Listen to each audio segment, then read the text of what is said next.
Alright. So, I think we're just gonna do some more level design today.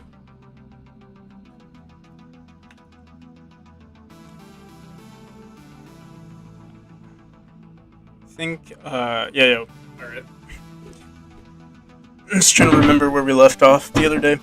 Probably just gonna fix this area right here.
I'm not really sure where to go with this level here.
Oh, thanks, man.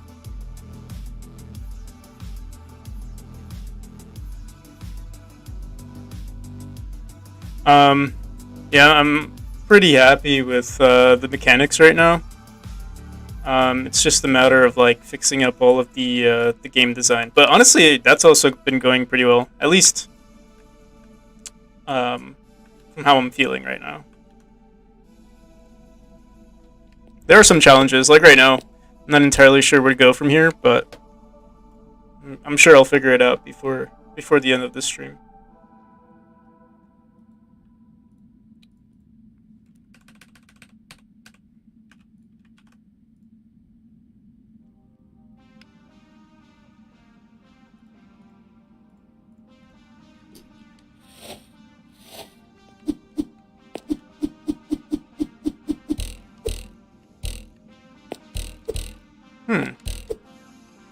Okay, so we do need to add some fudging to the game. Like you'll see here, like I hit a corner and then I got stuck right there.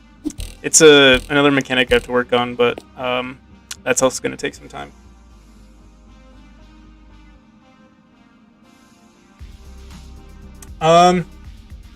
So I mean, I do have a plan in terms of like, it's hard to explain. So like designing a room is kind of winged. Like what to do in this exact spot right here is kind of winged. But like in terms of the structure of the whole game, I do have some sort of plan with it. Basically, this isn't going to be an actual chapter. This is just for the demo. But basically, you want to start off by introducing some of the mechanics. So right here, I guess this is just showing that you can move. Like you start out here, you move towards here, and this kind of just shows you how you can, literally just press left and right. And then here's the first time we introduce jumps or jumps and interacting with walls. And then here you're forced to dash. So actually, I could actually play through it. It's still a work in progress. In terms of like introducing the mechanics or like designing the levels to introduce the mechanics. But yeah, that's my my quote unquote plan. So if we go here, so like yeah, you have to do a wall jump here. So this is like the first time you can do a wall jump. I do have to introduce one other level where I forced a player to have to climb to use this mechanic, just so that they know that they can do it. Because like theoretically, they could just press jump on the walls and they'll still get across. But we need another one. And then for this one, like there's no way to get across by jumping, so you have to dash. For this one in particular, you can't even do a sideways dash. And I think a lot of people are going to make the mistake of thinking that they can only do a sideways dash. So here they're forced to do a diagonal dash. I might include like a tutorial of some kind, but I'm not sure yet. But yeah, and then, as you go, it just gets progressively harder. We have to fix these spikes. Here you have to diagonally dash again.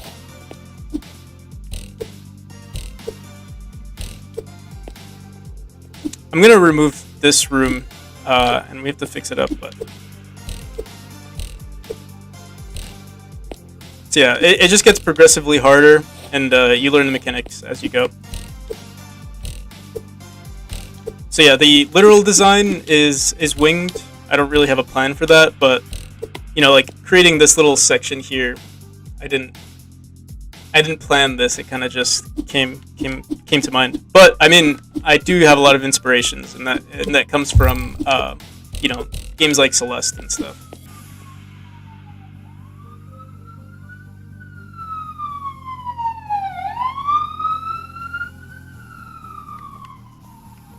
Oh yeah, yeah. I would love to do a tutorial. It's so hard, man. Like, I mean, it's not hard. It just takes a lot of time.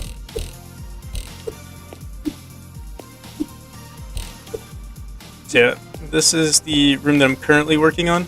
And honestly, this actually originally was my favorite room, and we're kind of scraping it, because I think the design could be a whole lot better.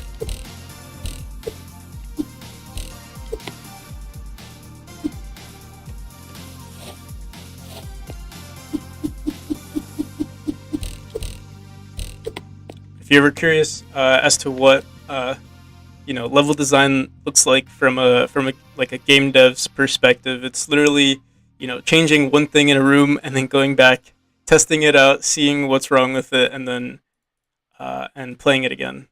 That's literally been the loop I've been experiencing so far.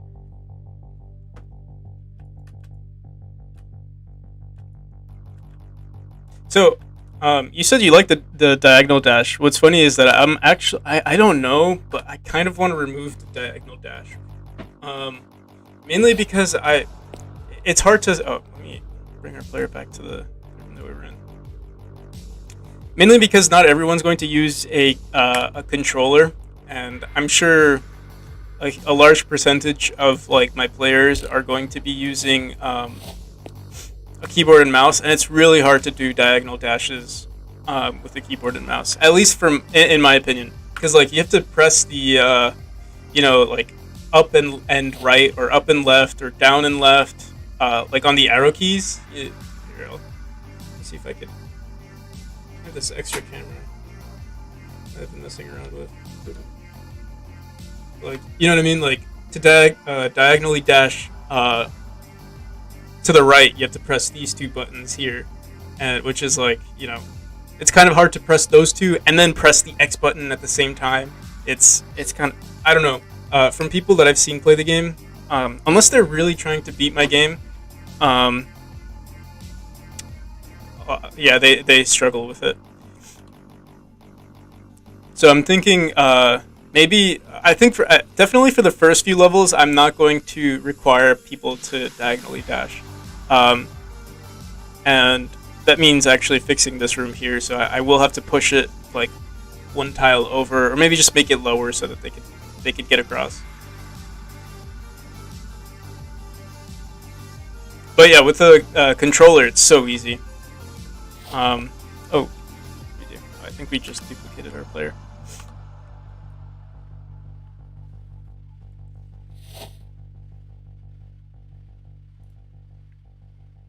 So, I mean, if you are curious about, like, if there's something about the dash that you'd like to know about, just let me know. I don't think it's that impressive. I'm not sure.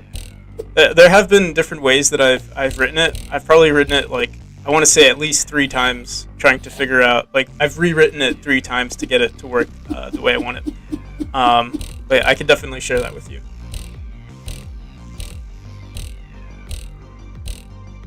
Honestly, there was no, like, I kind of just picked it on a whim, There wasn't anything that's, like, said, hey, this is the perfect engine for me. I kind of just picked one and went with it. I almost went with Unity, and then I saw, and one of my friends recommended Godot, and, I mean, I love it. I don't regret choosing Godot. But honestly, if I chose Unity, I probably would have been saying the same exact thing.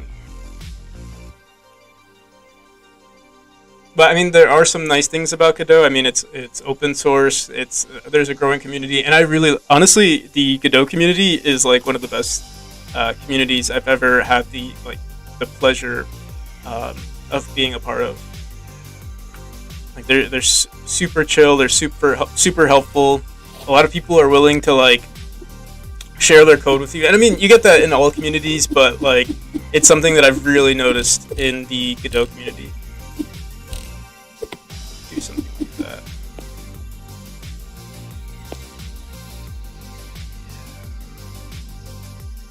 Also, GD script is like it almost feels like easy mode. Like it makes making mechanics a lot. I don't know, more. I don't know if I should say pleasant, but like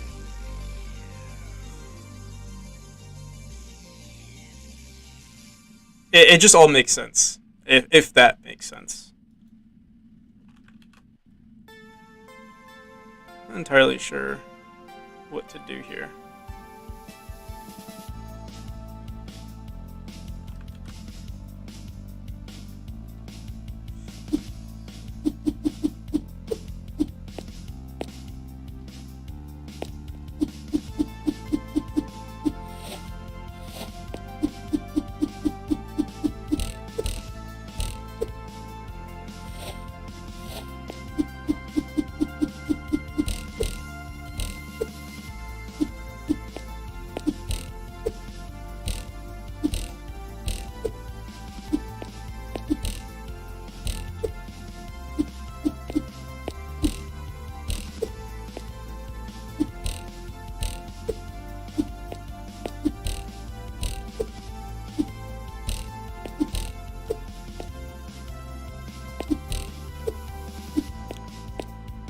So yeah, the reason why I'm like testing out this small area so much is because like I'm not entirely sure. Like you're gonna get a whole range of players that play your game, and it's hard to figure out. Like you want to find like the mean. Like obviously I won't know until I see people play test my game, but I'm trying to get a feeling for it because like. Obviously coming from the developer, I'll try to optimize my jump as much as possible. The second you hit this trampoline, you want to already start going in the opposite direction.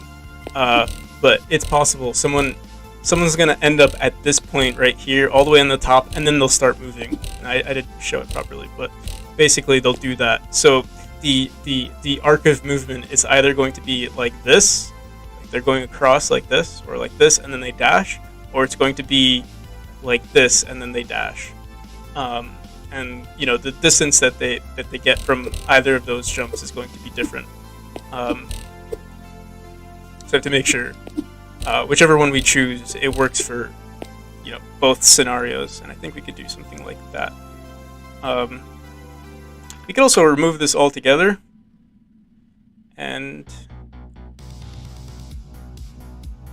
no, let's keep it. Let's see what happens.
Yeah, no problem.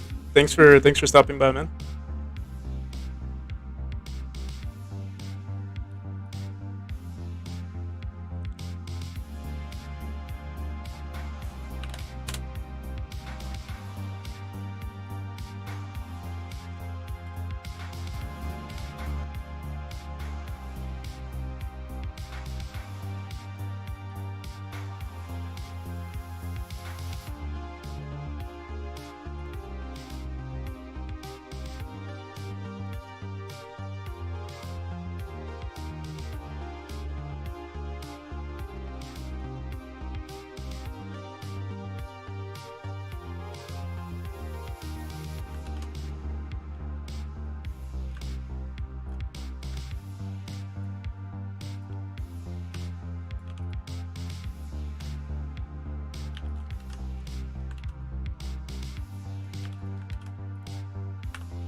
Yeah, we could do something like that.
And now that I'm thinking about it, we could actually just move this entire section here to the left a bit more. That way we can like use up some of the space, because this is literally just wasted space right here.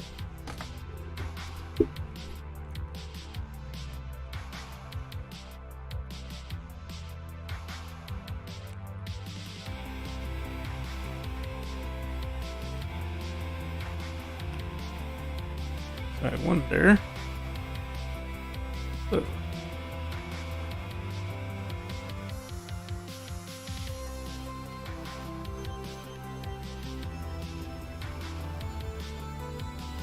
I wish there was like a select tool.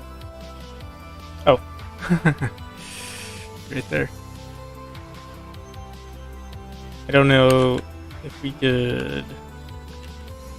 I don't know how to use it though.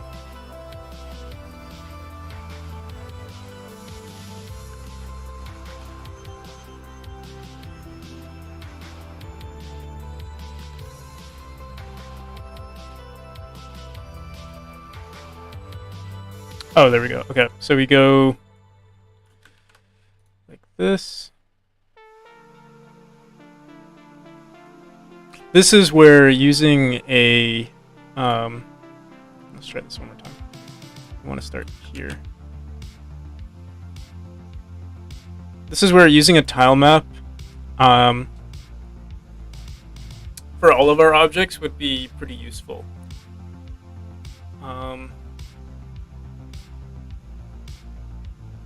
We'll have to see. We'll have to see.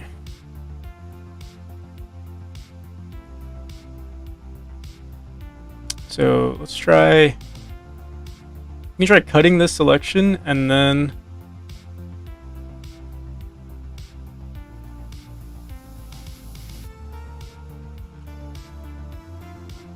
Okay.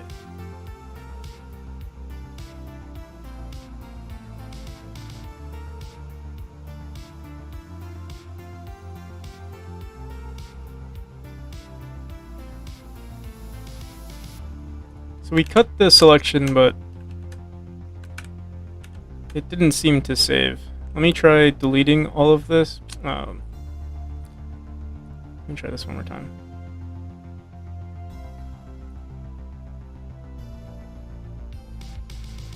I mean, if we grab this whole thing, it might work.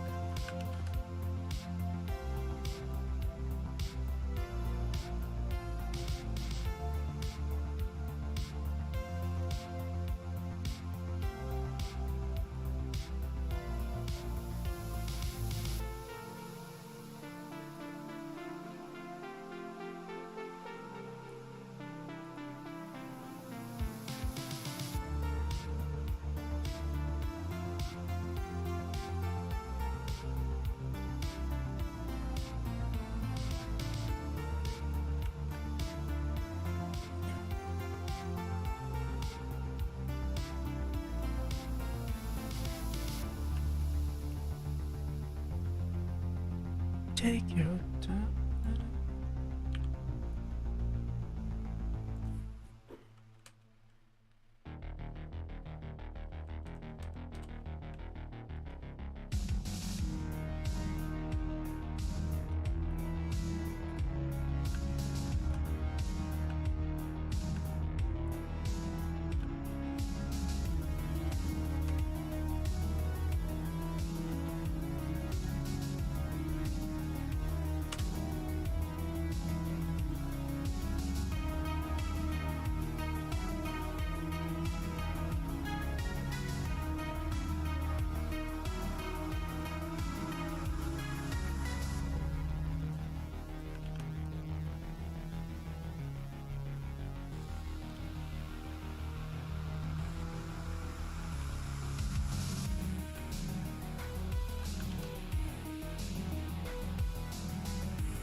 Oh no, we have to flip these again.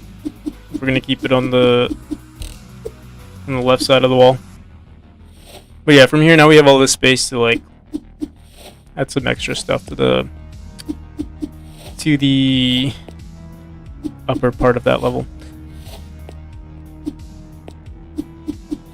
Wait, what? I thought starting on the left was the right idea. Oh no, we have to make it start on the left, but still we start on the right. Okay. I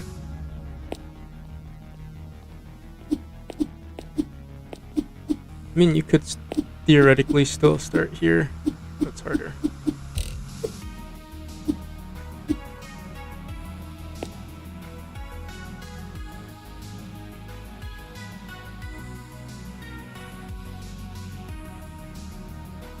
And if we do it this way,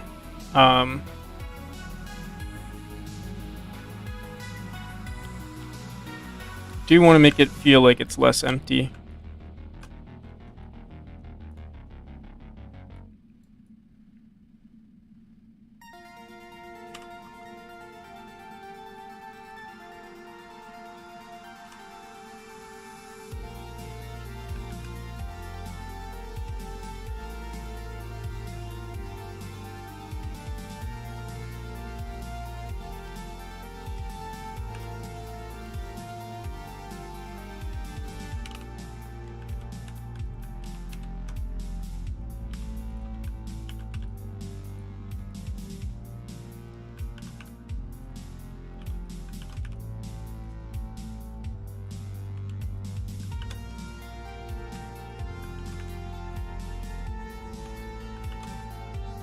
So originally we started on the left.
Yo, how's it going, Chev?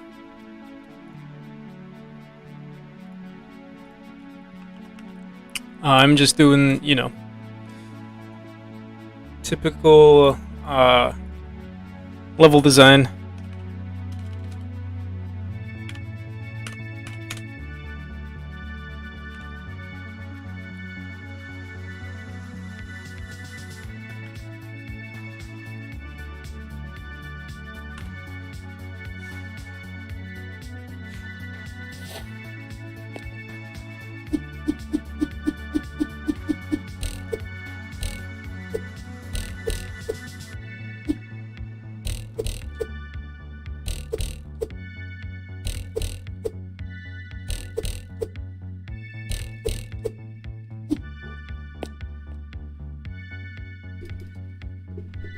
Yeah, nice, man. You've been working on your game today?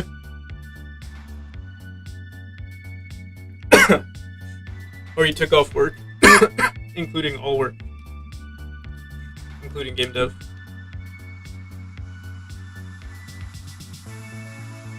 I'd say game dev is not work.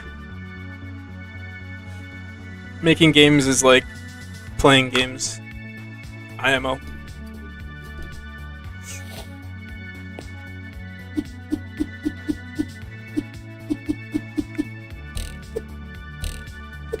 So I think we're gonna, force him to dash upwards.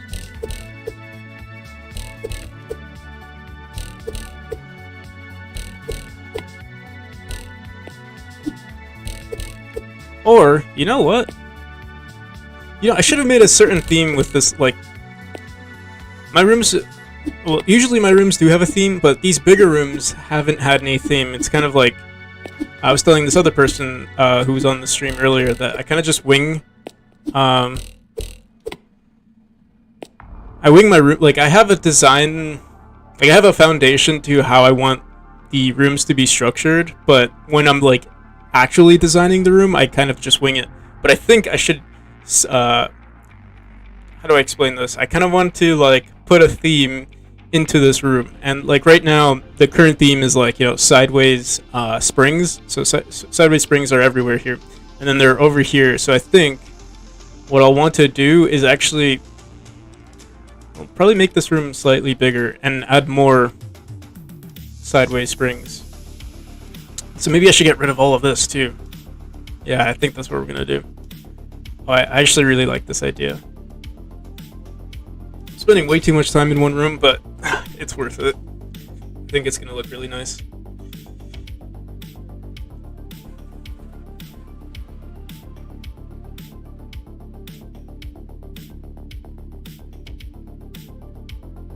Gotcha. Yeah, I didn't work on my game much. When did we do that stream? Was that yesterday or was that like 2 days ago? I don't remember. I streamed like for like an hour yesterday, and then I don't know. I just wasn't feeling it yesterday. I stopped doing everything. Started playing video games. But today we started on a good note. I hit the gym. Like after I woke up, I cleaned my room a bit, hit the gym, cleaned my fish tank. That took me like 3 hours, and now we're here.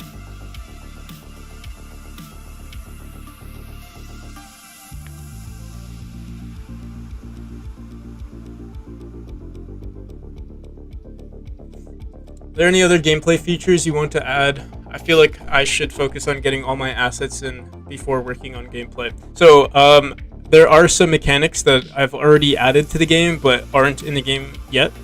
There is a teleporter now. So, like, kind of like, if you've ever played Portal, you jump through one portal and then you come out the other.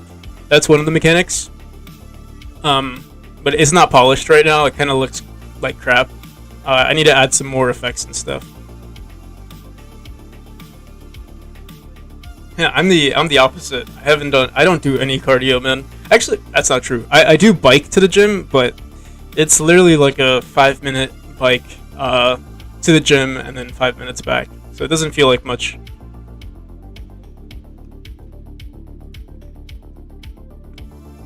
Cardio is really hard.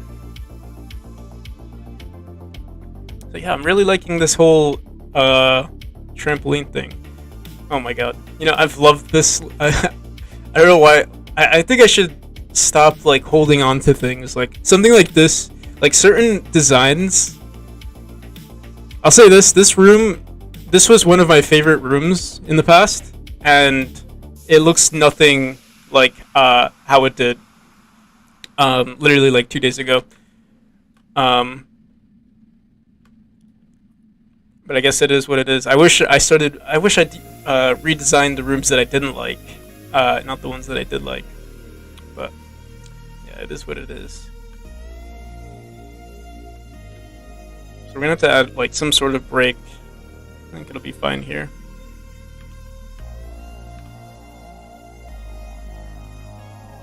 And you should I should focus on getting all of your assets in before working on gameplay. So I'm kind of just processing what you said because I've noticed a lot of people tend to focus. Oh, you guys didn't see that. I feel like people tend to focus on their assets before they focus on the gameplay, but I feel like the gameplay is the most important part.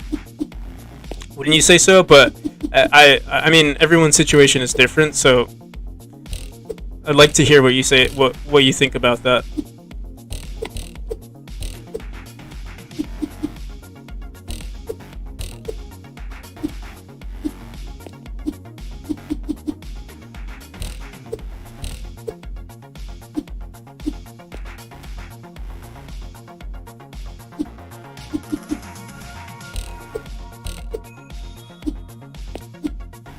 So we get here. This is like our break, because like from the bottom all the way down there, there's no checkpoint. They're like, struggling to get across. I mean, it shouldn't be that hard, but obviously I'm the developer, so of course I would say that. But yeah, here's their final break, and then from here they get another set of something similar, or something that follows the theme of this area here. Yeah, the auto tile is nice. I was just saying how I didn't realize that there was this thing in the auto tile where you can like basically copy and paste things. So you can like copy and paste selections. So, like, if you go here, you could like, well, first you select it. I don't have a good example of what to select here. I mean, because the objects here aren't part of an auto tile map. It won't copy over, but like, you could do that. Copy selection or cut selection and then paste it again. I didn't know you could do that.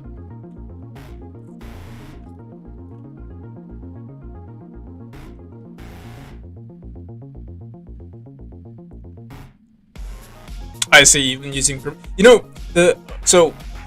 one thing that I could say that kind of like, I guess, goes against what I originally said was that sometimes it feels really good to add assets to your game. I mean, recently I added like I commissioned a lot of assets for my game, and it feels like amazing, Like you don't notice the progress you've made in your game until you actually see like some of the visuals, and it felt pretty good. Like it feels like your game. I mean, your game is basically in the same spot, but the visuals add so much to it.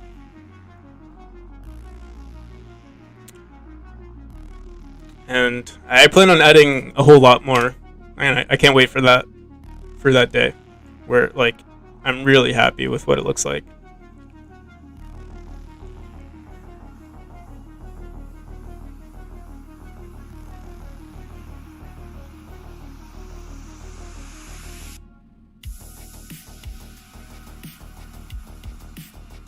Supply demand system for the market mechanic, so sort of like its own. Do you want to make it like its own? How do you say, like its own economy, its own ecosystem kind of thing?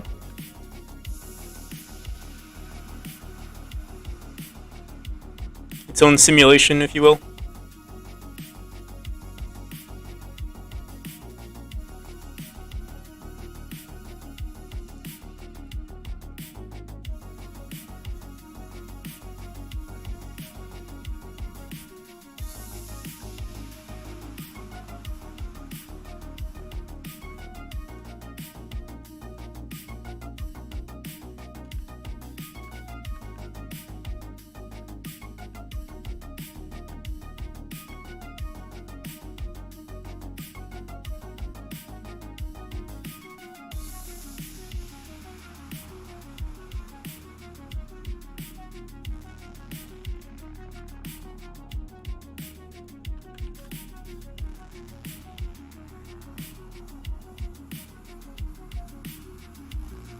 I see. I see. Yeah, I've been recently playing this game.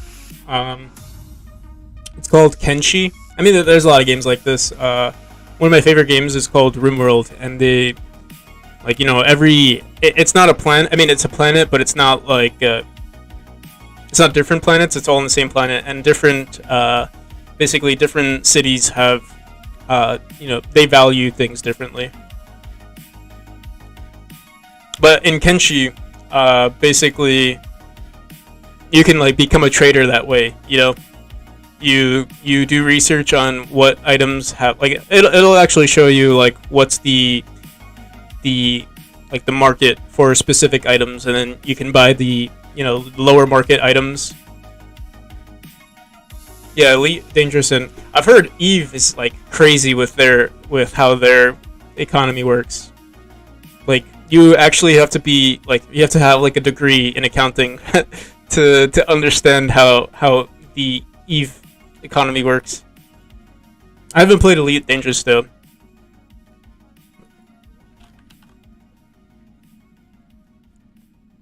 Heavily focused on mining and trading. I see. You know what's funny? The game that you're making, it's very similar to the kind of game I really wanted to make when I was younger. I mean, I would still love to make a game like that. It's a lot of work, right? I mean, I'm sure you probably know how much work goes into it. It's probably so much.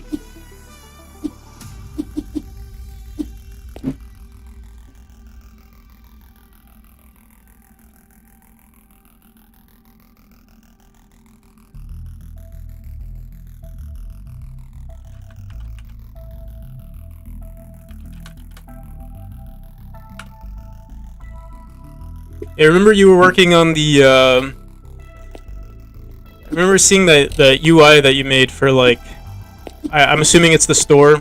I remember thinking it looked like the Fallout interface. It was pretty clean.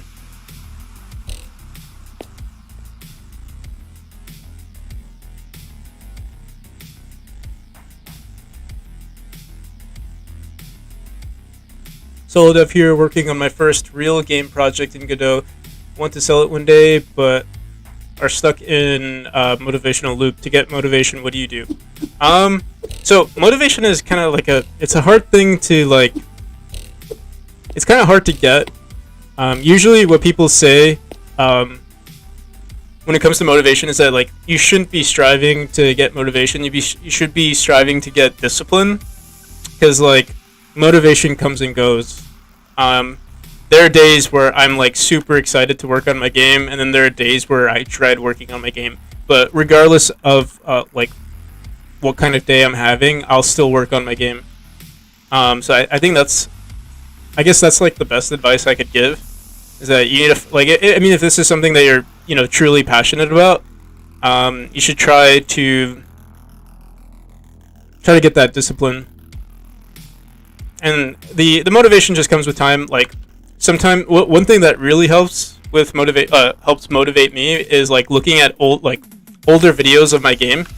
And I remember thinking, like, hey, wow, my game looks amazing. But then I look at older videos and then I compare it to what I have right now, and I think, wow, like, I can't believe I thought my game was good. And I mean, right now I think my game is good, but I can't imagine, like, I'm imagining me, like, maybe a few months later I'll probably say the same exact thing.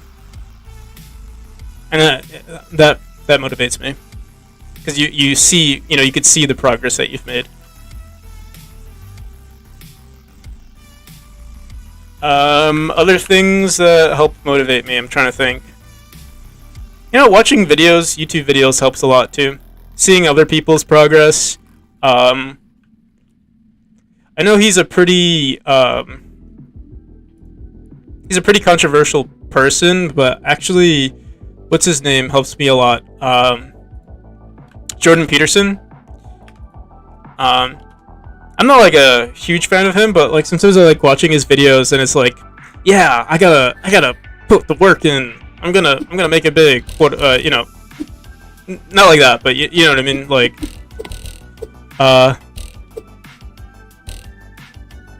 fulfill my duty, so to speak.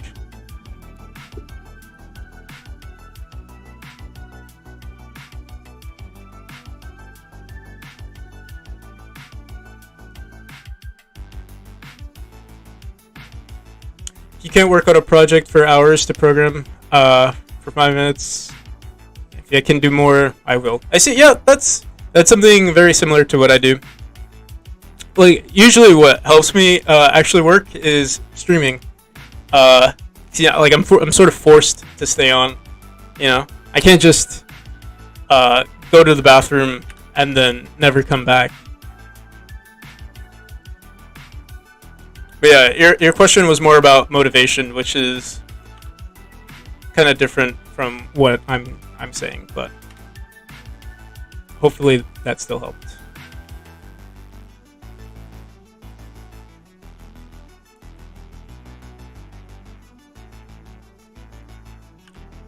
Also, on another topic, when it comes to like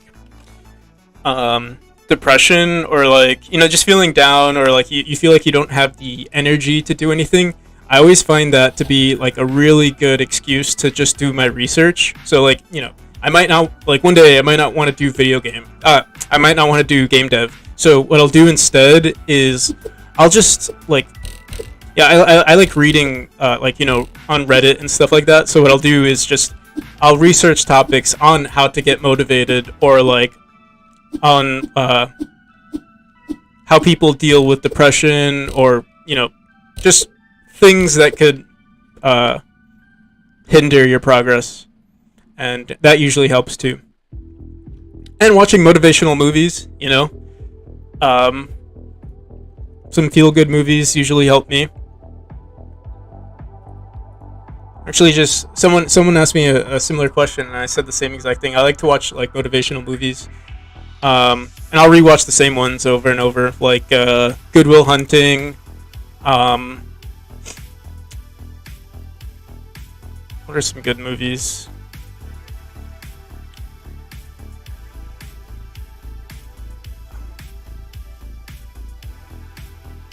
Let me look this up. Feel good movies. No, motivational movies.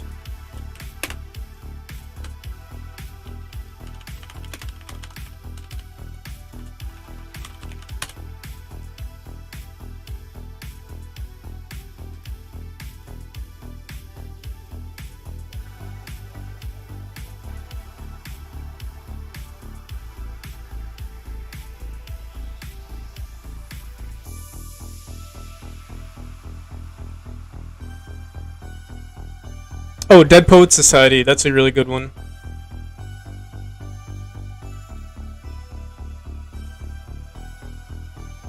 I'll just leave it at that. I don't want to keep looking for movies. Oh, there's this other movie called About Time. It was also really pretty good. Here in Sweden, there's a lot of pressure working on the game. We need start company and all that. I have zero experience of company stuff, so...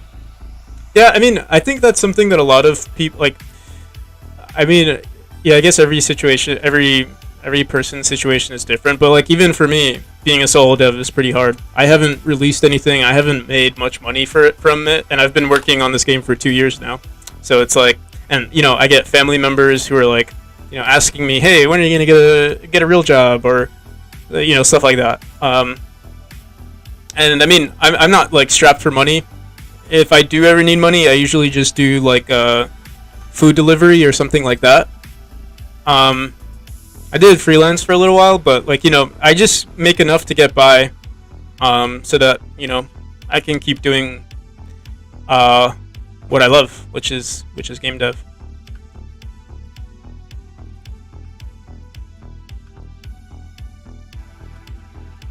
But yeah, the pressure could be hard, but like if you just gotta keep going at it.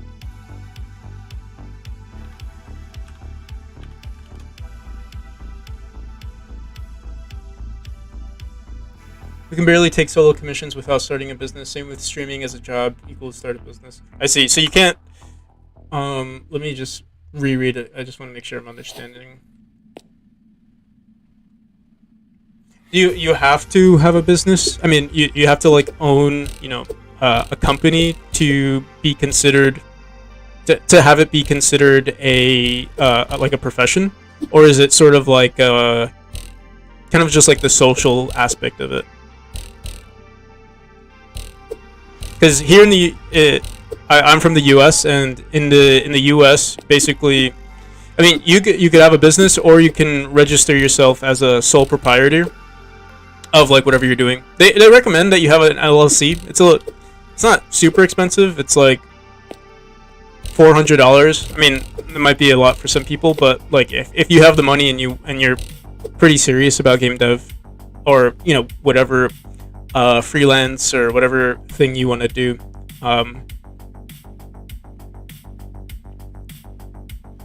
Yeah. So to get paid, we need to start a business. I always thought US is easier on this front. Yeah, I guess. Yeah, I don't know much about Sweden.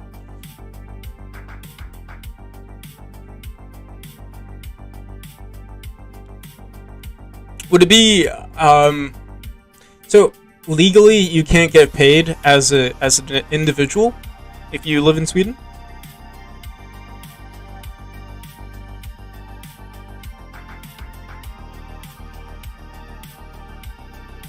Yeah, so with Steam, it's not like, yeah, I mean, they track what country you're coming from, but with Steam, how it works is you can basically, you can either register your company.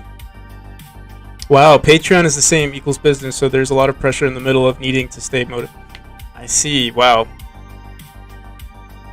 And what's stopping you from having a business? Like, if you are serious about game dev or whatever, like what I did with my company is like I have an LLC.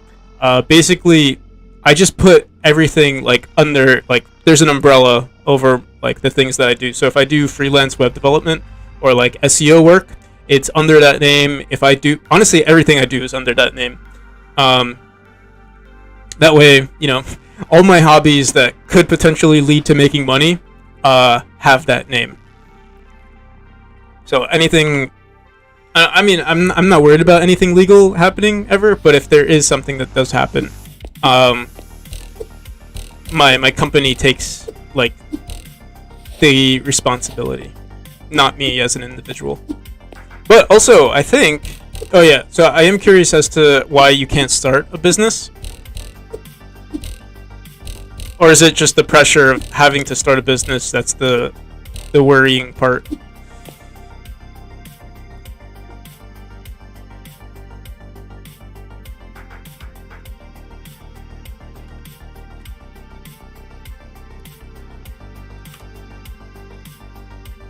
So yeah, like if I was in your position, I would, if I wanted to start a Patreon or something like that,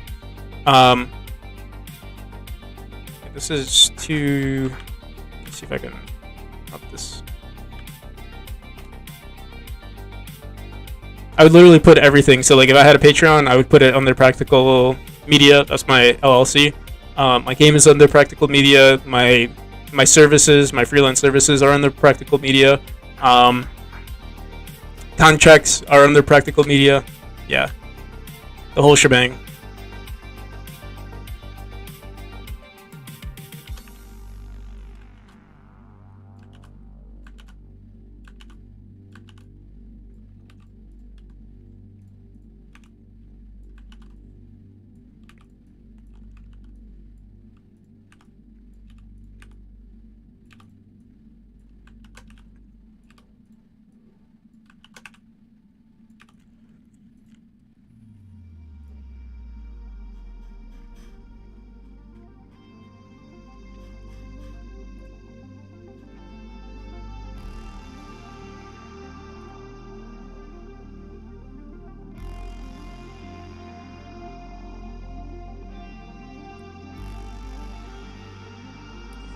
The idea is to start a company and pay another company for doing the paper stuff, and it would let me focus on the game.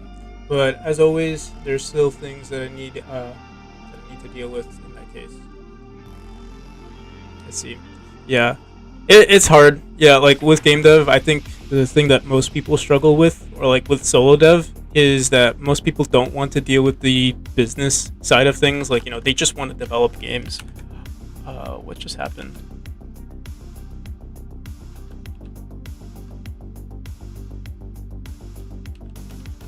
Okay. Um,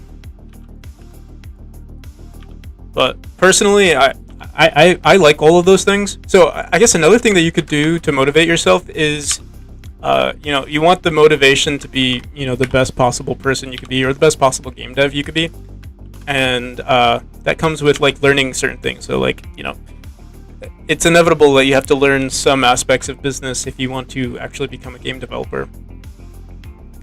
So like, yeah, most game devs hate marketing, stuff like that. Personally, I kind of like it. But the reason why I kind of like it is because I've realized, like, hey, this is something that I need to learn.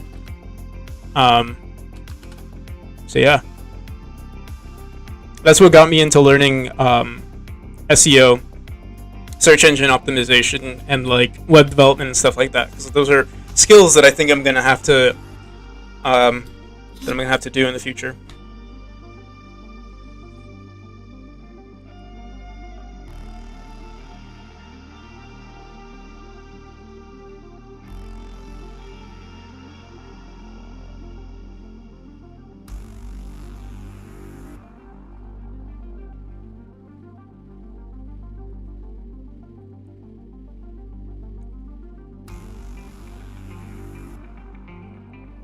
GDC, CGC games. I see.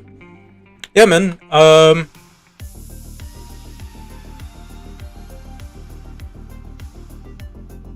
I'm glad streams like this help motivate you.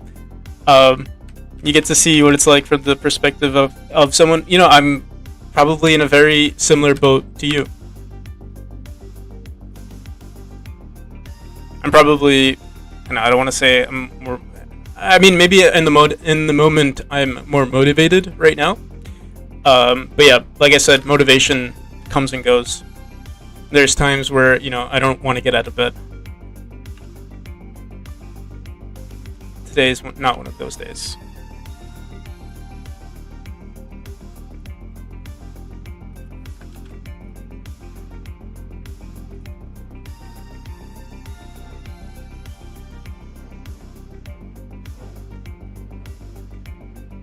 CGC games. Cool. Is there anything else, Chev? Is there anything else that you are interested, or is it like? The only issue I had with, like, I was gonna name my company Practical Studios, but the thing is, Studios is usually associated with like something that's game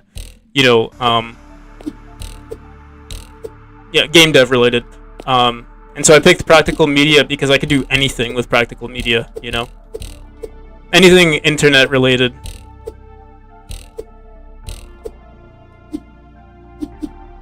So yeah, these rooms are like all over the the placement of these tiles are all over the place.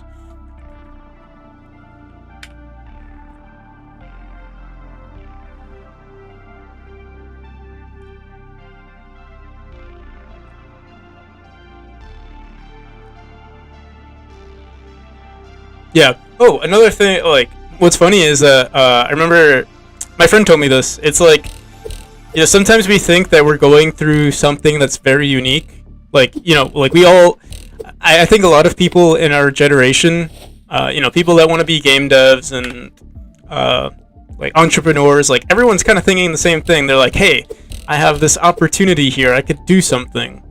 It's kind of like when I first got into like game dev or like entrepreneurship and stuff like that, I thought it's usually like I thought I'm the only one who's having these thoughts. But then you realize like everyone's kind of like in the same boat. Like, everyone wants to be a game dev. Everyone wants to start their own business. Everyone wants to be. I don't want to say everyone wants to be like Elon Musk or something like that, but like everyone wants to change the world, so to speak. And it's kind of humbling because you realize everyone wants to do that.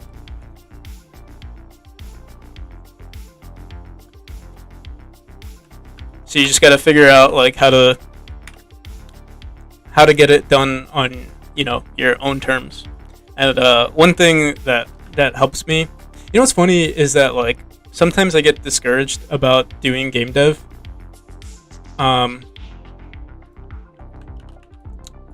from like people like, you know, friends or family or just like, you know, strangers and stuff like that.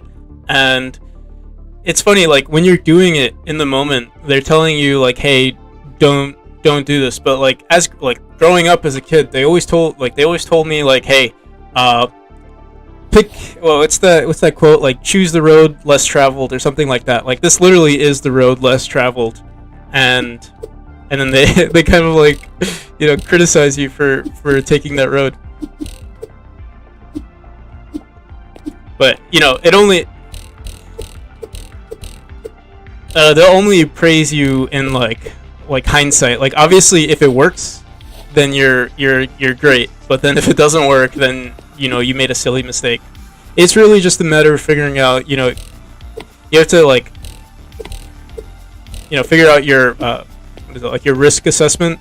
Like, you know, I'm not in a position where I'm desperate for money, so you know I don't have to get a 9-to-5 job and you know, get promotions and get a house and stuff like that. I'm perfectly comfortable with my current position. But you know, if there's ever a moment where, you know, I need to get something, like, you know,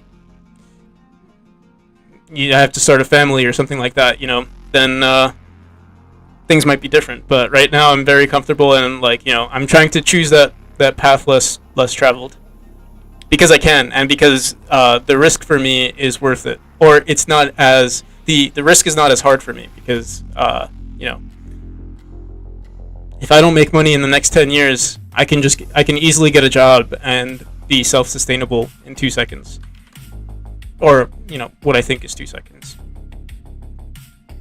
Oh, but the other saying that they say, or the other thing that they say, is like, do the thing that you love and the money will come. I've heard that a lot of times, and so it's weird. It's weird that you know, you get told that a lot, and then when it comes to it, and you know, you're doing the thing you love, people are saying, hey, you're delusional.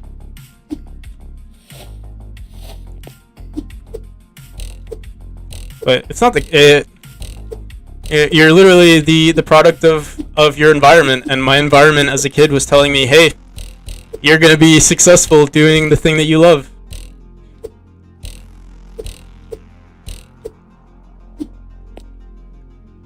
Yeah, she keeps saying how you've been doing it for. Yeah, I'm in the same exact boat, bro. But you know, I'm really hoping, you know, I'm really hoping for that day where it's like you get that like I told you so moment. I'm really hoping that day comes. But yeah, so you still got to be humble about it, and you still got to realize when you are wrong. So like,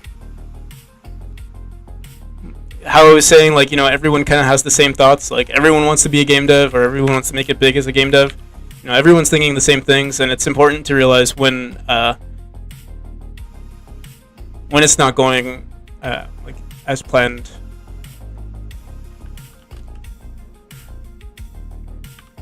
Oh, another thing. I'll just keep rambling on as we're talking. Another thing that helps motivate me is literally just talking to people on Discord. And, you know, some of the things that I struggle with are the same exact things that other people struggle with. We were literally just talking about on my server. We were talking about playtests and stuff, and like how, you know, when you get someone to playtest your game, and then you realize like, hey, this is, you know, you playtest your game as much as you can, and you think it's good, but then you have a complete stranger play your game, and you realize, hey, my game is kind of bad.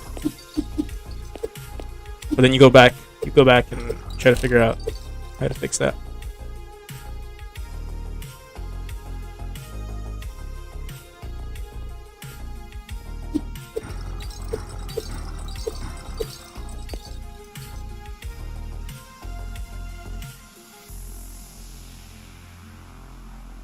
Started game dev firstly because I liked games and wanted to make the game. I learned about the money aspects about games afterwards. I see.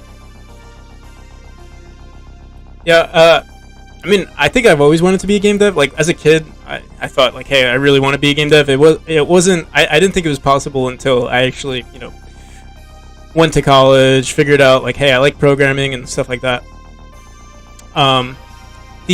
The site, like, I think now, like, the second I started making games, like, actually trying to make games, I kind of understood that I wanted to make money from it. But I also knew that it wasn't going to come right away. And I mean, I guess this is living proof of it. Still, I'm 2 years into this game alone and still not making any money. I do get donations sometimes though.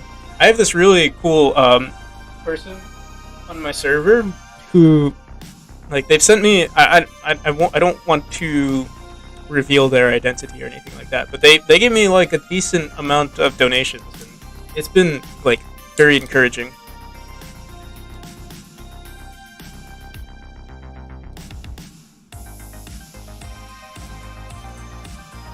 Yeah,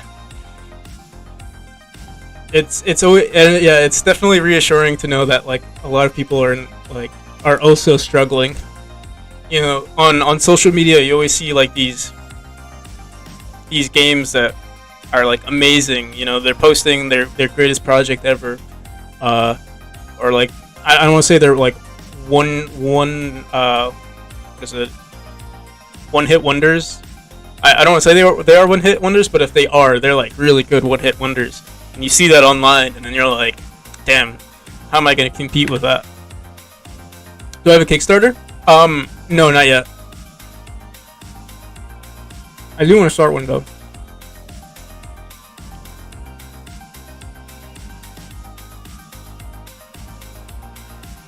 I plan on starting it in December. I should get a Patreon or something like that. I also hate asking for money. Like, I know I need the money, but at the same time, I don't want to ask people. Yeah, I feel like it's like begging, you know?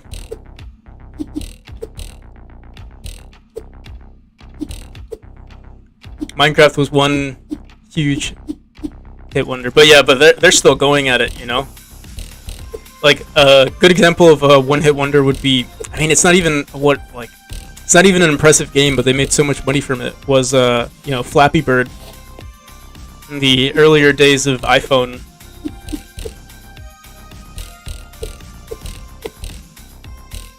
I don't know why this feels so weird to me. I think the distances are wrong here. Yeah, I gotta fix this.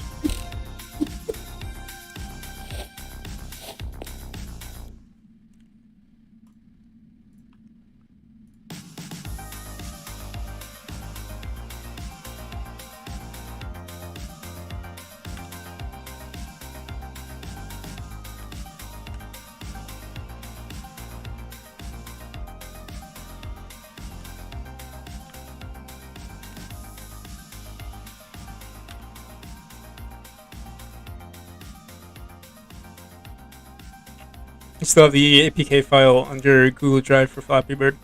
That they removed it, right? I think they removed it.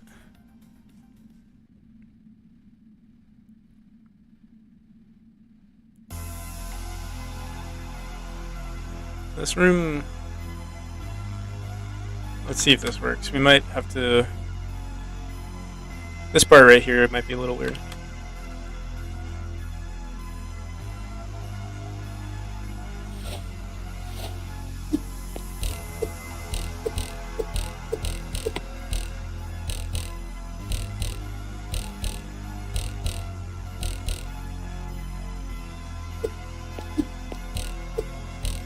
No, I think we could just remove that there.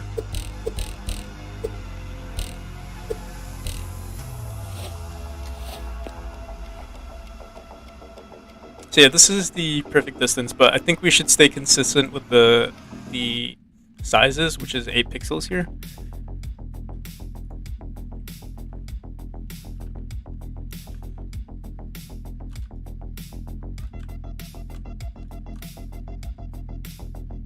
I mean, 8 tiles difference. There we go. We'll probably have to do the same. I wonder if these are consistent.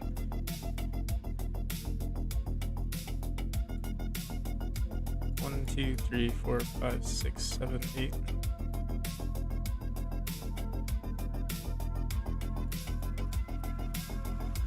Yeah.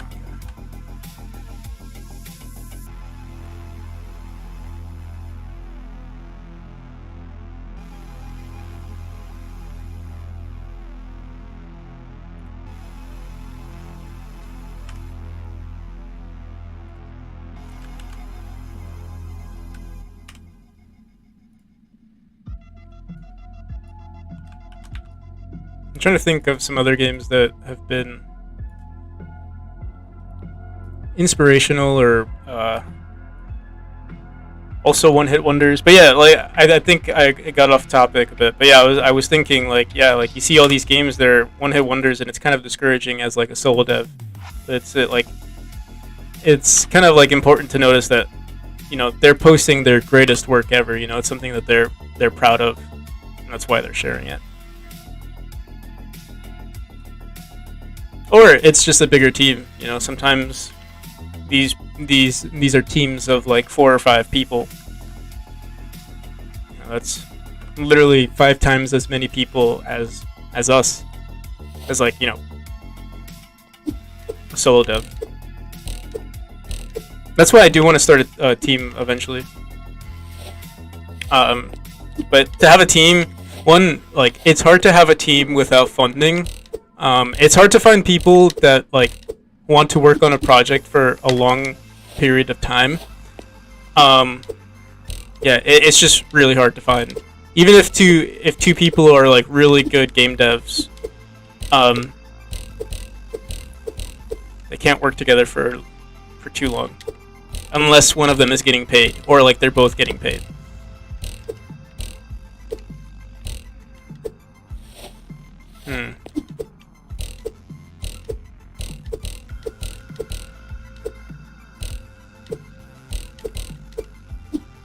Oh, so cool. Okay, honestly, I think this is pretty good.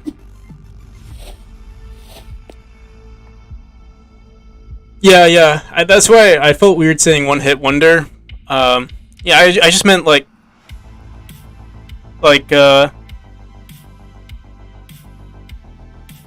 something that's like they get super popular. I guess you could call it a one hit wonder because it like yeah, I don't know the correct word for it, but like something that stands out from the typical projects that you see like in Reddit r/recent.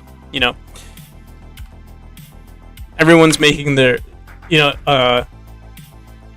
someone is making a game that they worked on for 2 weeks, and a lot of people have made a game in 2 weeks, and usually those games are subpar compared to the games that people have been spending years on. So what are the things that show up on the top results? It's obviously the games that people have been spending years on. I was just reading something about I saw an Ask Me Anything post from the creator of Kenshi, the game that I was playing, and he spent 12 years working on that game. Like, that's crazy. I'm only 2 years into my game. 2 years, and I think he was a solo dev for the most part, and then obviously once you get a Kickstarter going or sell a few copies, then you start hiring people, and then the game just exponentially grows from there. Oh yeah, Stardew Valley. I've never played Stardew Valley. I've heard so many good things about it though. I would think that I'd like that type of game though, because it's like I like seeing things grow. I like numbers. When the numbers go up, that's always a good sign in a video game, in my book.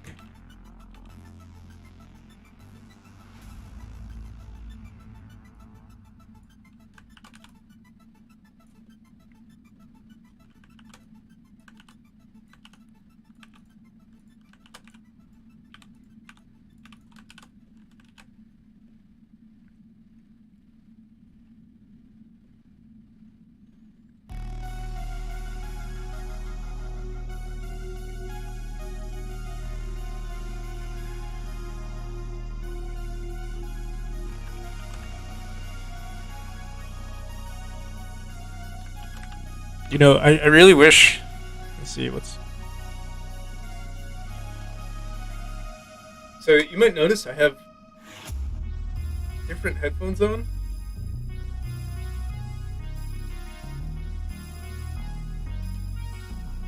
The reason why I have different headphones on is because I'm listening to different music right now from the ones that you guys are hearing on stream.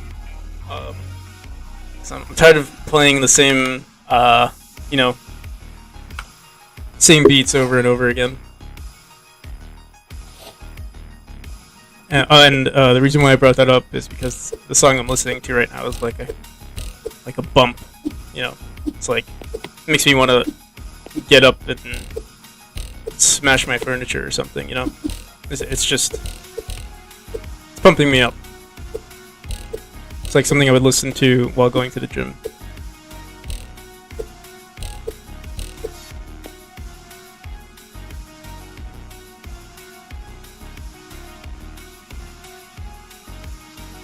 So the only thing with this part right here is that we can't really add anything. Otherwise,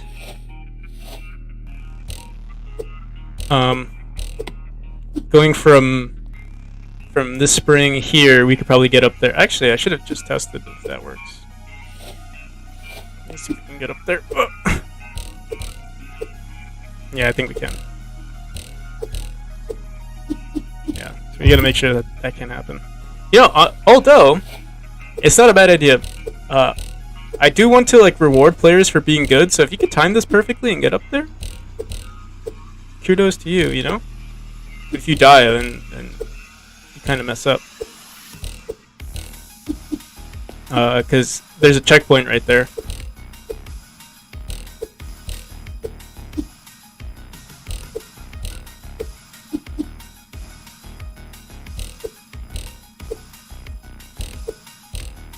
Yeah, I'm gonna keep it there. I actually like that. It's pretty hard to get, but if you could get it, yeah. Okay, wait.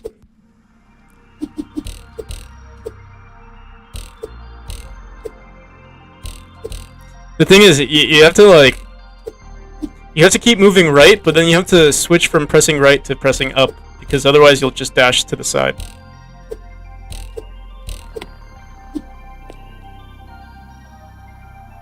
Maybe put a dash reset. So, I haven't. This level is not going to use any dash resets. I have like, in this part of the game, the dash resets haven't been introduced. That one's coming up later, and yeah, the reason why is because I don't. I'm trying to slowly introduce the dash reset. Originally, I think it was in this room, but yeah, we couldn't keep it here. So it needs to be like a, you know, there needs to be a simple representation of the mechanic, like right here. And then as you go further, then it gets more complicated. So I'm probably going, like that room that I just made, that huge room, I'm probably going to do the same exact thing, but with this mechanic. We'll have to see what to do. I probably won't do it during this stream, just because it's going to take a long time. We're still not done with this room here. But I think what I will do to make it slightly easier is I will remove one tile. We'll see.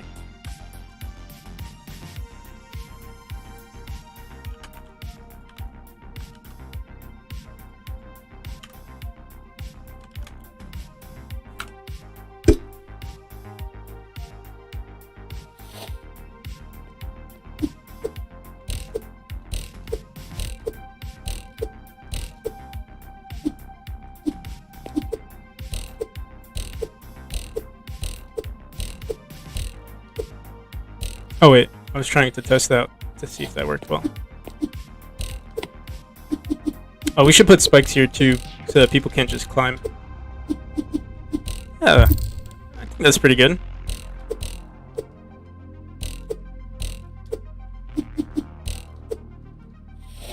I need to make sure that they can... Wait, let me see.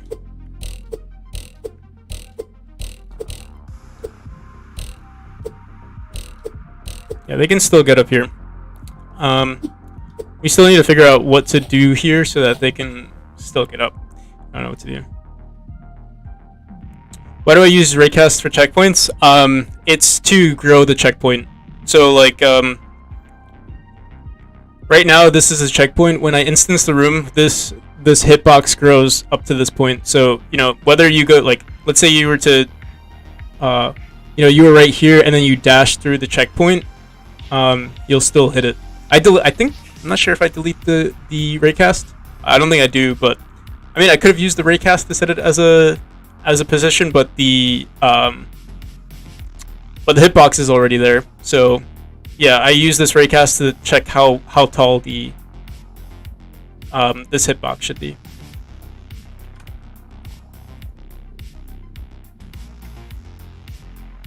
Oh, and the other raycasts, the ones on the right, these right and left ones, they're used for basically just checking if there's another checkpoint right next to it.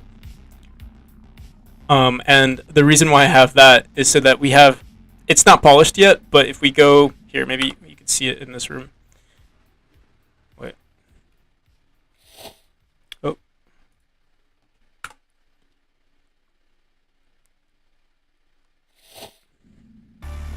So yeah, you'll see that there's a light here. The reason why the light is here, and it's usually supposed to follow like the progress of the room, so you know where to go. So like, if there's another room right here on the other side of this wall, this light would be here. The reason why it's on the left is because we didn't start at the spawn. That's the way the code works. But yeah, it should be on the right side, and you can probably see. I'll show you what I mean in a second after I beat this room.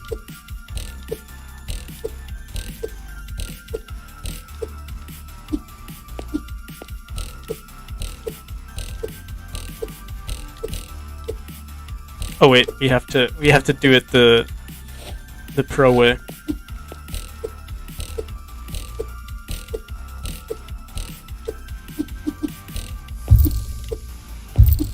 So yeah, you see there's this light here, and there's always a light at the end. There's always a light at the end of the tunnel, you know.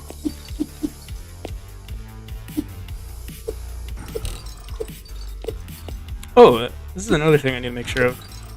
Can we do a vertical jump here? Oh.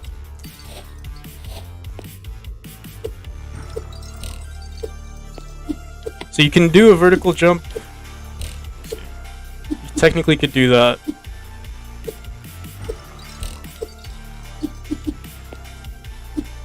I mean, a horizontal dash is what I meant.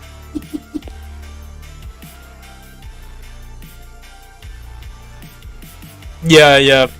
I could have edited them like individually, but I was like, hey, I have so many rooms. I'm not gonna spend so much time working on these rooms. I'm just gonna make them their own objects. Although, like in hindsight, there are so many things that I wish I did differently. Like one thing is, I wish I put everything into a tile map. That way, I can like, you know, right now these are each, you know, their own scenes, so I have to place them, or like, you know, if I want another version, I have to duplicate this one and then place it here, duplicate this one, then place it here. Same with all the spikes. I wish I put everything into a tile map. It would have made my life so much easier. And then same with like checkpoints, is I could have used the tile map to place the checkpoints. I could have just been like, here, you know, do I have like a random, I mean, I could use this random object, use that, and this would, you know, I'd have some code checking for what this is, and if it's this object, I'd make a checkpoint of this size. But this is a good alternative. I don't think I'm going to change it just because I'm already this deep into it. But yeah, those are things to note for like next time.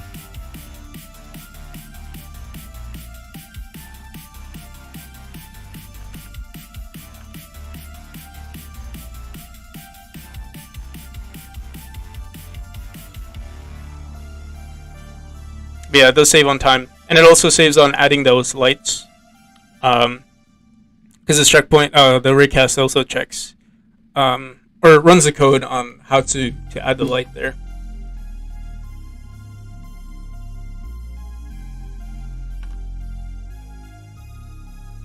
All right, let's get back into designing this room. I don't know what to do here.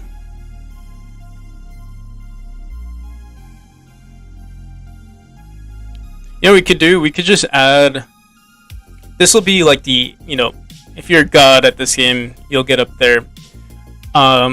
Wait, I'm gonna test one more thing. I'm gonna see if we put this here, will they be able to get up?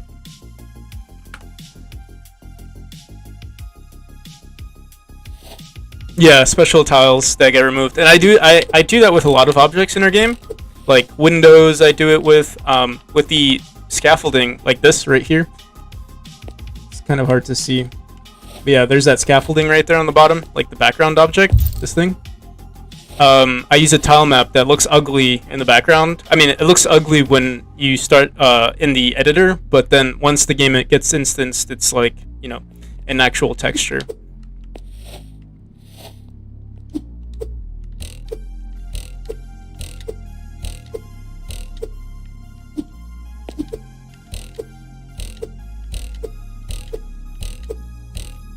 Oh, I keep forgetting to try it out.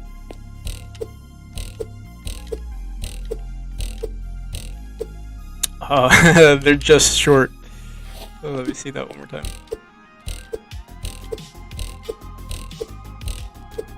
Oh, but that's good because then they can catch this one. I mean, I don't think anyone's gonna have that reaction time to like reach for that one and then they see this one and they're gonna go for it. But we'll leave it there. Hopefully they'll see the bottom one as they're going up. Try this one more time.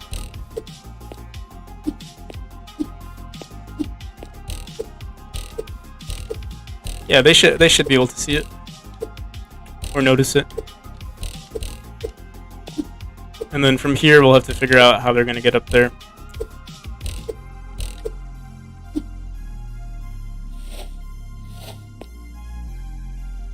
Yeah, it's pretty easy to set up. Obviously you're working on 3D, so it's going to be a little different. But if you need help, I've written it a few times.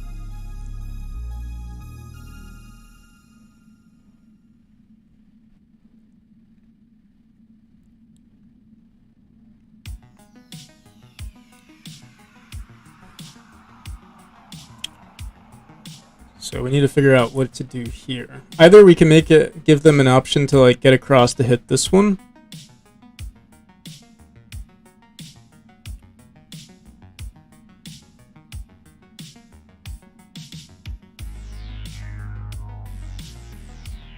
Oh, you're testing it in 2D. I can send you the code. Let me see. It's very sloppy though. Just a warning.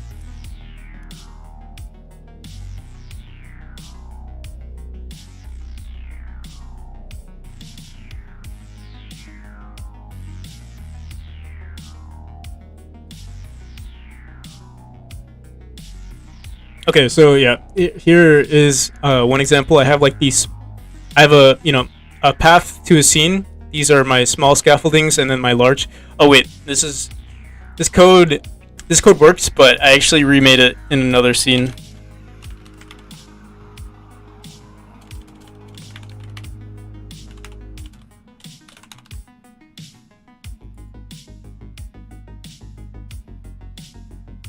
Oh, okay. Well, if you are interested, I'll send it anyway. I'm just gonna send a copy and paste.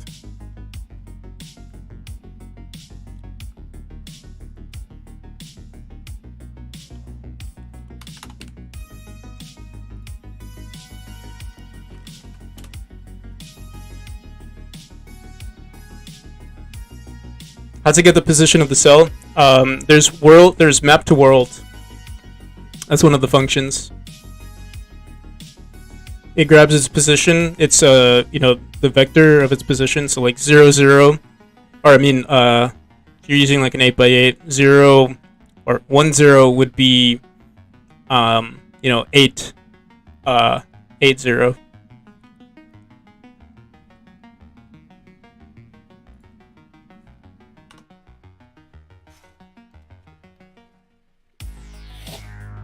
I think it's might be global positions though. So your vector position is actually I don't remember if it's if it's based on global or local.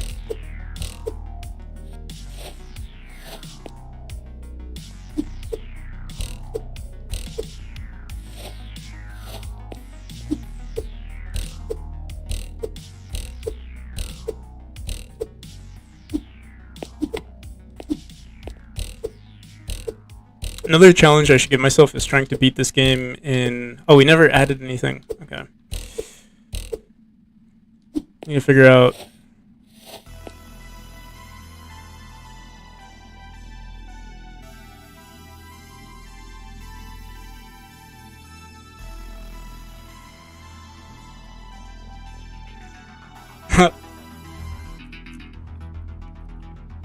Just use the Godot icon.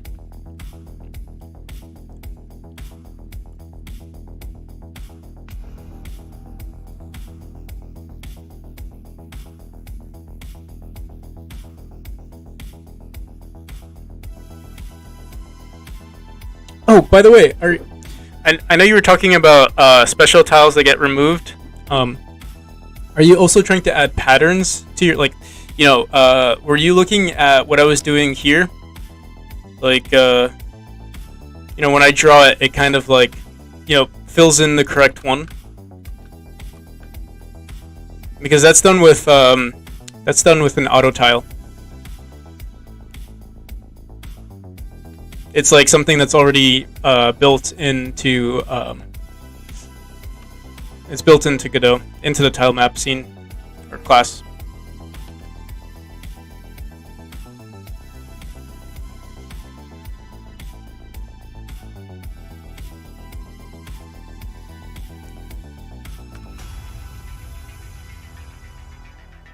Oh, okay.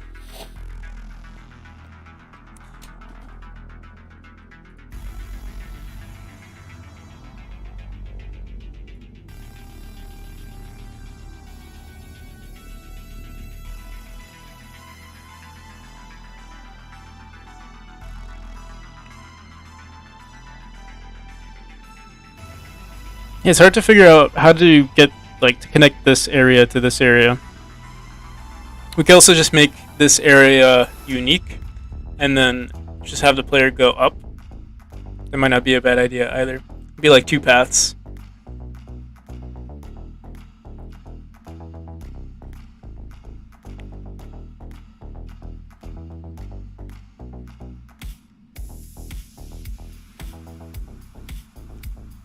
Oh, yeah.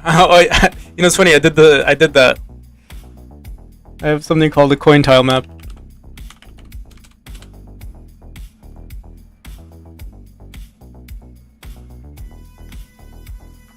Oh, maybe that code will be. Oh yeah, look at that. That's what it looks like. Preload scene coin. Use cells is greater than 0.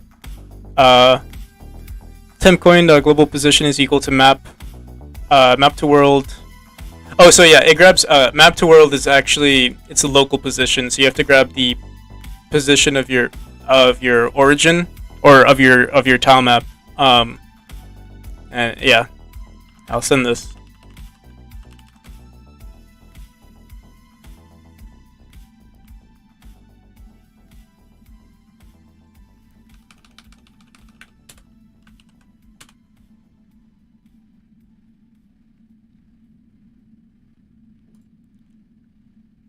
Hey, how's it going, Yusa?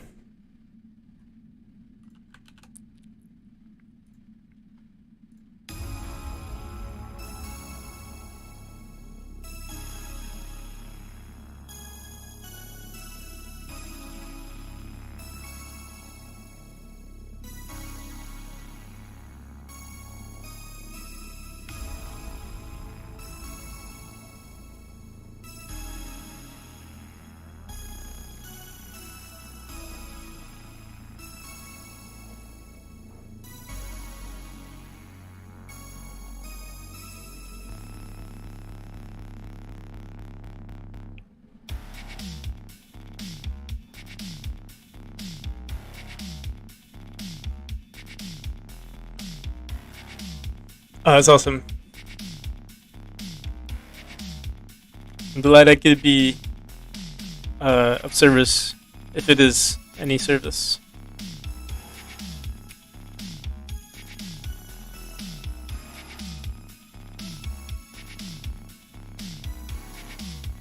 Yeah, so I think, wait, let me delete this coin tile map.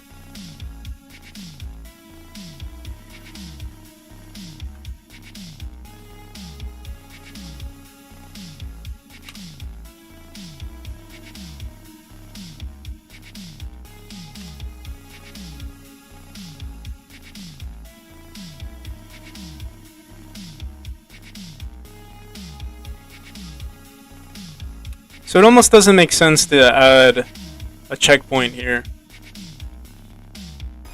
Maybe I can just add a spring instead.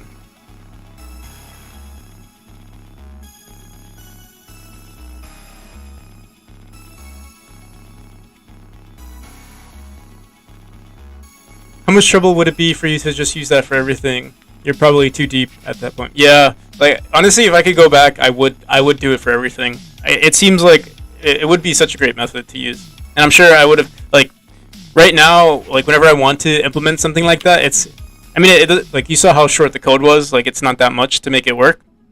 But to do that for everything would take too much time right now. Maybe like I plan on like fixing some of my code, like refactoring everything, but I don't know if I'm gonna do it anytime soon. We'll see. I would love to do it though. It's cleaner,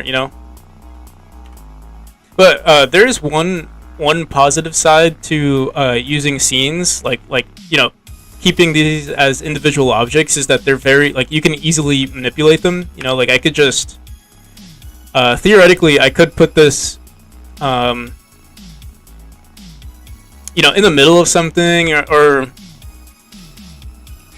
you're more free to move around objects, or if you want to edit certain attributes you can. So like sometimes it might not be, this might not be a good example, but like for my portals, to connect the two portals together, it'd be kind of hard to connect them if you're using a tile map, because like sometimes your variables have what is it, like export variables, and so I can't edit any export variables unless I make them into a scene.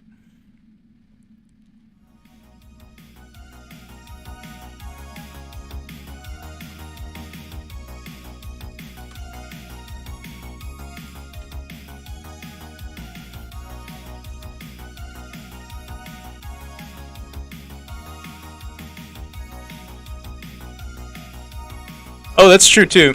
Whenever I do need to use that sort of thing. I mean, so yeah, like I could do it for everything, but for things that I don't need to edit, like these springs, I'm never going to edit, or like simple objects like spikes. They're never going to be. I never need to manipulate spikes in any way besides the rotation. So, like right here on the side, you see all of these spike scenes. What I could do is I can create 4 tile maps, or I mean, I could have one tile map, and that tile map will have all directions, so it'll have up, right, left, down. Honestly, it would be... Oh man, now that we're talking about it, I low-key want to start doing it. But I'm wondering, maybe I don't have to change these scenes. Like, I could keep these the way they are, and like for the new scenes, as long as there's no like code like interrupting these, I could just add that tile map, and it'll be fine.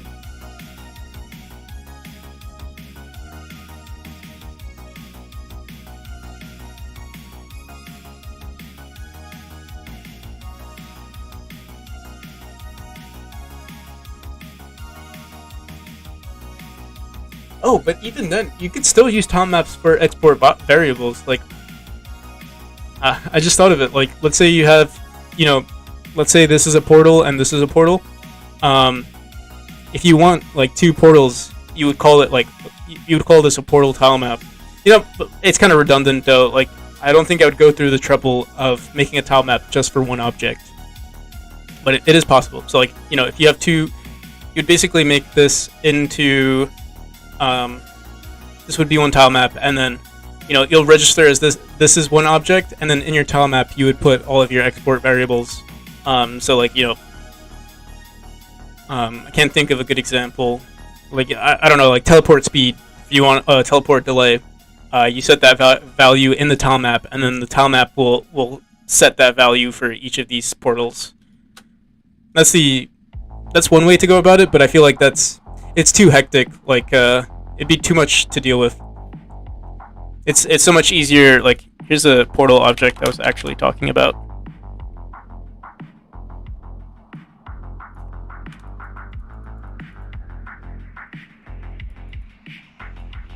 So yeah, this is my portal, and then if I just want another one, I just duplicate it, put it right there, and then you'll see I have a node path right here. I just select.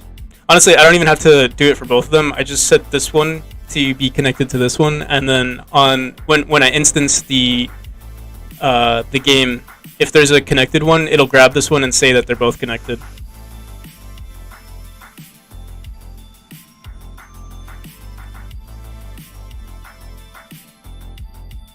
Can you set metadata for each tile? Oh,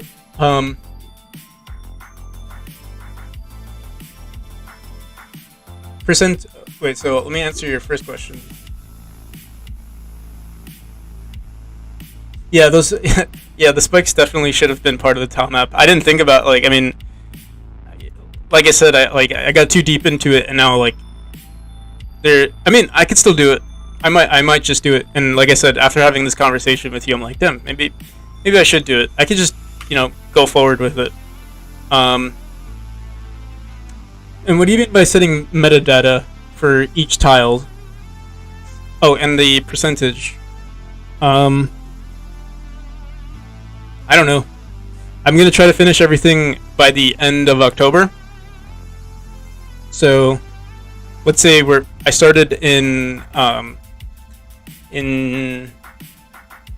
like officially started working on this on September like 15th. I'd say so. We're 15 out of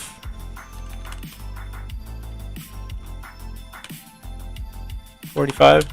We're 33% of the way there. But honestly, it actually wouldn't be too much because I'm already restarting the entire game. Like I'm rebuilding the whole game. So right now, I mean, we have 2 chapters to go through. This is what my first chapter looked like, and my second chapter is kind of like the same size.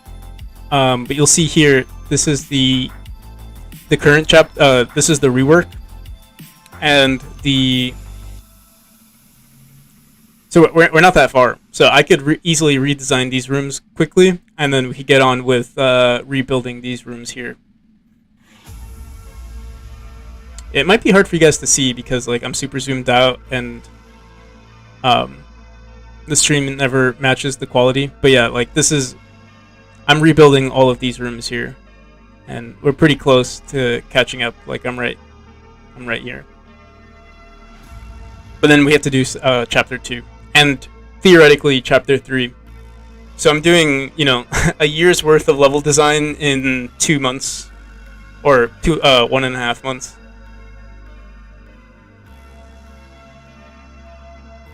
Metadata is something that you can set on all objects. Most people don't use it though.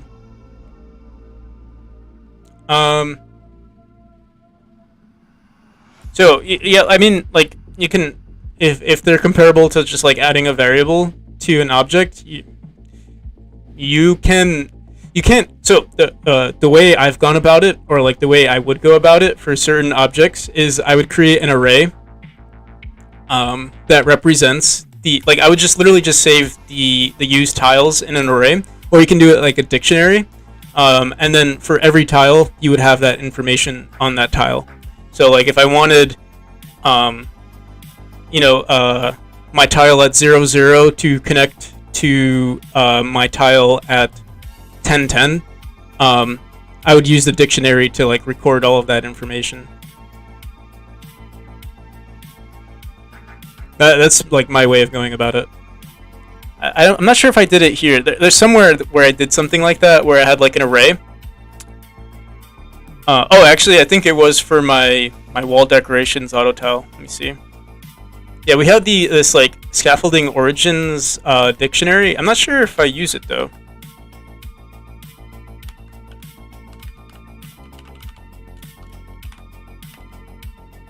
Yeah, we do. So yeah, this was my way of going about it. Was adding a dictionary.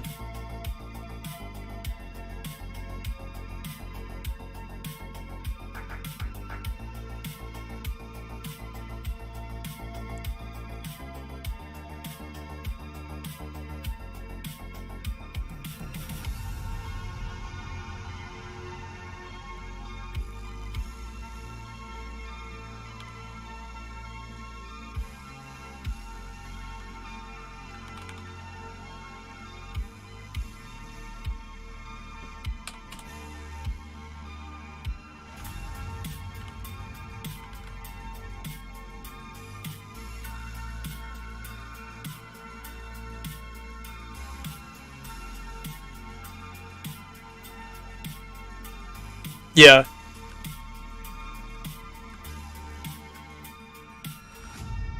I'm not sure how efficient that is, but it worked for me. Actually, it's not based on every tile. It was based on like um every section. So like every 4 tiles, there was a dictionary.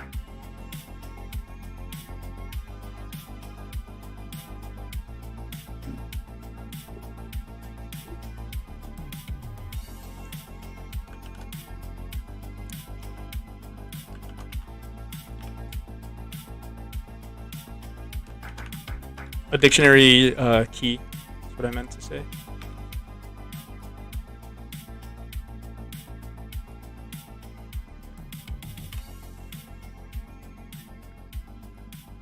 I'm gonna delete these here.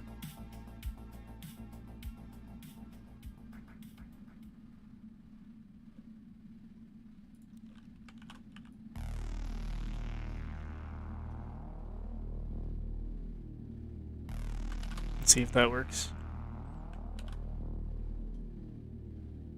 They should be able to get across. We could probably, honestly, we could raise this up.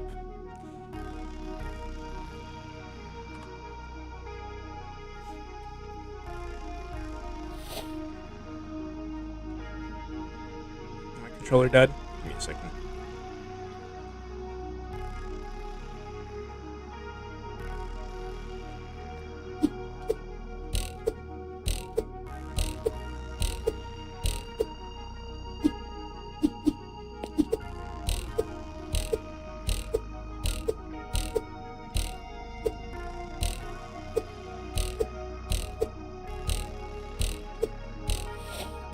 So we'll have to lower it a bit. Let's just do that now.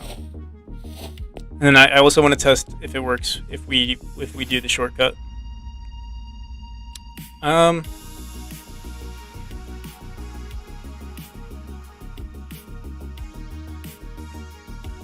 actually want to see if we could just raise it. I'm gonna put. I wonder if I should put a checkpoint somewhere here, just so we don't have to keep dying.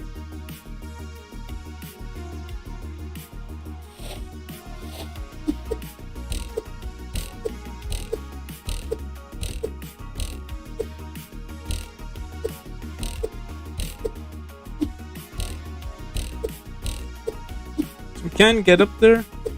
Yeah, this might work. Now I gotta test if it works on the other side here.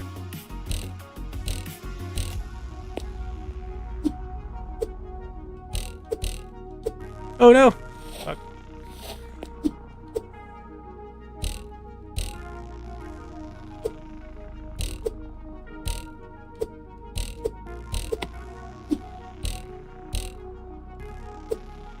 Alright, we're just gonna have to restart this. I will add a checkpoint right here just so we don't have to keep dying to playtest this.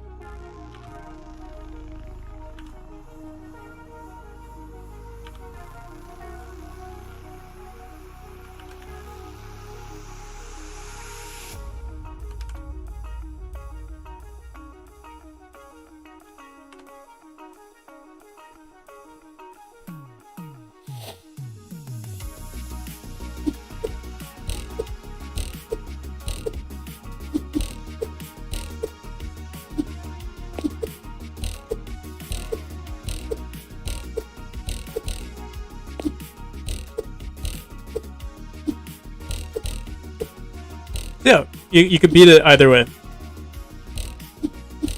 Yeah? Okay.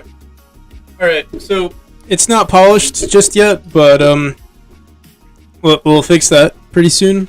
I am going to head out now. But yeah, thanks for watching and thanks for making the stream a lot of fun.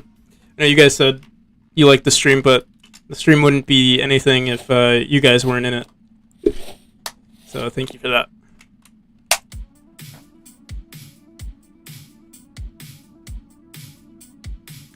The tile map editor is just as confusing as I remembered. This isn't the new one right now. I'm using 3.5. I remember they said they would backport it.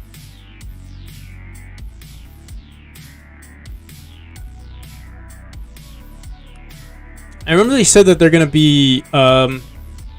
They've been saying that they're gonna make some adjustments. Like I actually remember reading that they were gonna add like something similar to what we were talking about with like replacing the tile map with objects. I thought they were gonna do that with 4.0. I'm not sure if they are gonna do it, but yeah. I'm not in I'm not in a rush, but I am going to head out pretty soon. But yeah. Oh, hey Ranjan, how's it going, man? Thanks for watching as well. But yeah, I'll see you guys around. The song that I'm listening to right now is like the perfect song to say goodbye to. It's like it feels like we're parting ways. I wonder what's playing right now for you guys.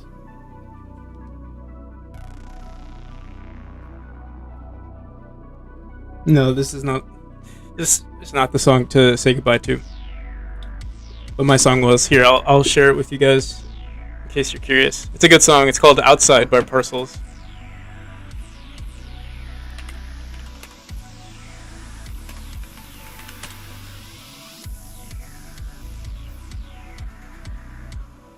It's like we're never gonna see each other again, and like, farewell, goodbye.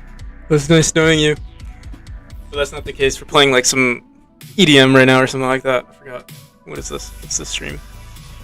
Oh no, synthwave. Close enough. All right. I'll see you guys. Peace.